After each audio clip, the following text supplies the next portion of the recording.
dito masarap magtrabaho sa Shell gas station.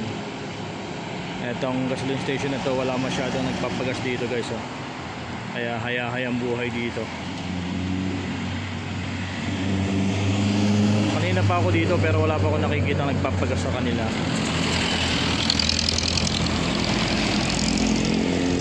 Sobrang mahal kasi ng gasolina nila guys, 57, 58, samantalang sa iba 52 lang, 51. Dito mahal. Tapos may discount pa yan, oh. PUV discount. Ayan. Sa diesel, every 1 liter less 2 pesos. Sa green gasoline unleaded, less 2 pesos. And sa red gasoline or sa premium is 5 pesos ang discount.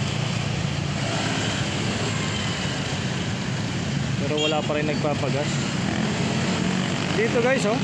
Sa sea oil meron din sila, oh. Mas mahal pala sea oil guys, ngayon ko lang napansin. 58 pesos sa diesel and 56 sa unleaded. At sa extreme naman yung premium or yung red gasoline is 58.20. Meron din silang discount, 5 pesos off per liter, everyday discount. Hindi ko lang alam kung may minimum. Siguro may minimum din to kung magkano igagasolina para ma-avail yung kanilang mga discount price.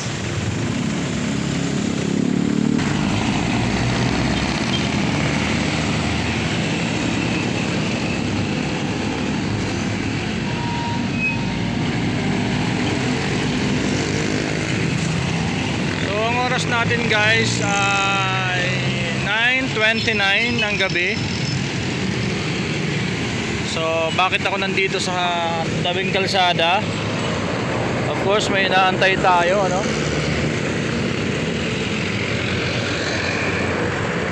Nagtapon ako ng basura and then may inaantay din ako, kaya ako nandito ngayon.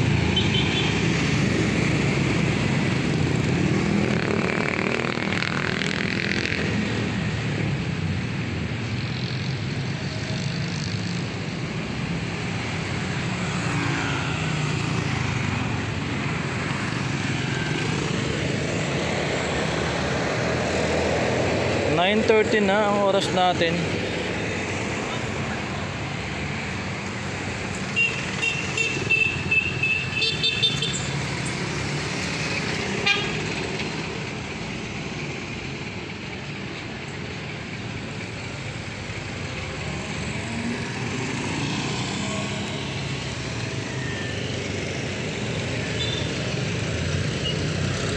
Uncle John's, ito yung dating mini stop na nagsarado, matagal na nagsarado, and then ngayon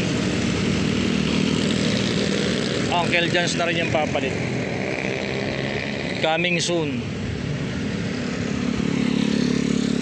Hindi ko lang alam kung same lang ng mini stop yung kanilang quality ng chicken at saka yung lasa, no? Kasi sa mini stop malalaki yung chicken at saka masasarap. Pero may nagsabi rin naman na masarap din tong chicken sa Uncle John's. Yun nga lang medyo mas pricey ata compare sa mini stop.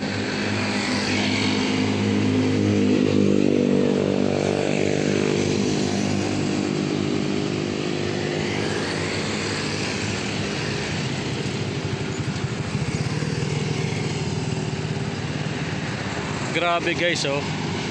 Almost 30 minutes na ako dito.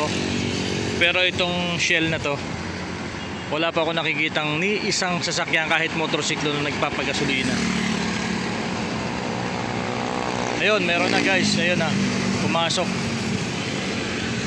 May pumasok na isang motorsiklo. Ayun, ayun. Ayun, ngayon lang ako nakakita na nagpagas.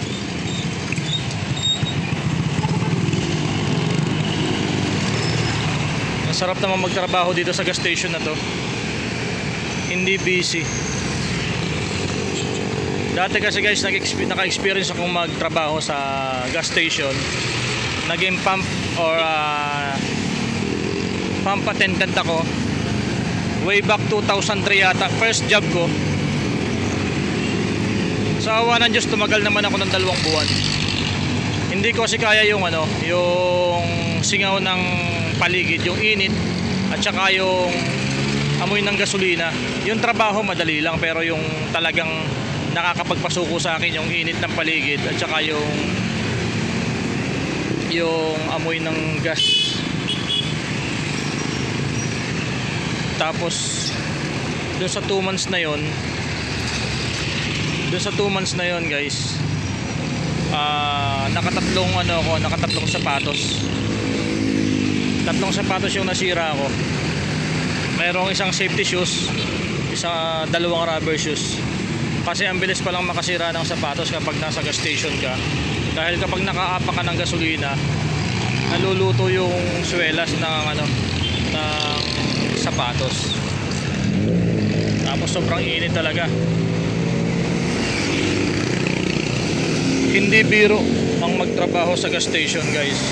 Kaya minsan pag nakakakita ako ng mga nagpapagas na medyo masungit, suplado, or sinusungitan yung mga pump attendant, so kawawa. Kasi hindi nila alam, hindi nila ramdam yung dinadanas ng mga gas station na empleyado, no? Meron kasi mga tao talaga na medyo matapobre, na porque ganun lang yung trabaho ng ibang tao, na ibang nasa mababang sektor, parang ang dating kasi lagi nila is bossing lagi, no? So wag ganun, guys, kasi naramdaman ko yung mga nararamdaman din nila dahil galing ako dyan. Caltex Cabuyao. So yung mga nakakaalam ng Caltex Cabuyao, sa may papuntang Science Park, tapat ng Cabuyao Cockpit o yung Sabungan, doon ako nagtrabaho. Doon ako nag-experience ng 2 months. So mahirap, hindi siya madali. Kaya doon sa mga gumagamit ng sakyan na nagpapagasolina sa mga gas station, hindi lang sa Shell, hindi lang sa Caltex, sa lahat ng gas station. So itrato natin silang kaibigan, huwag natin silang itratong katulong or boy. So kasi mahirap yung kanilang trabaho. At isa pa, guys, ang pinaka masaklap dyan kapag ka nasa gas station ka, hindi laging swerte. Minsan nandun yung magkakamali ka ng lagay ng gasolina sa ibang sasakyan, yung nalagyan ng gasolina, yung pala diesel, o kaya diesel dapat yung ilalagay pero nalagay mo gasolina. So ang dami ng mga charges. So magkano lang yung sahod ko nyan, guys? Dati parang nasa 190 pesos lang a day. Yes po, 190 pesos a day ang aking sinasahod. Way back 2003, Cabuyao Gas Station,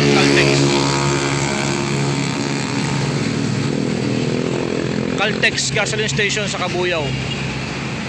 190 pesos a day ang aking sinasahod. Kaya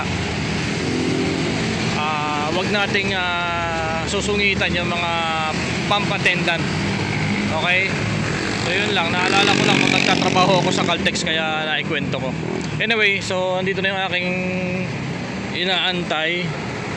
So hanggang dito na lang, guys. Stay safe and God bless you all sa ating lahat.